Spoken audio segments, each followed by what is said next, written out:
No hay una propuesta todavía en firme en la facultad en relación con con el inserimiento de la filología asturiana dentro de la enseñanza reglada.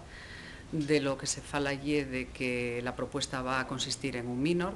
Hay que tener en cuenta que un minor son 48 créditos de un total de 240 que tiene la titulación, y que, dende yo, esos 48 créditos de minor, na mi opinión, son créditos totalmente insuficientes para la formación de lo que van a ser los profesores de lengua asturiana na enseñanza secundaria.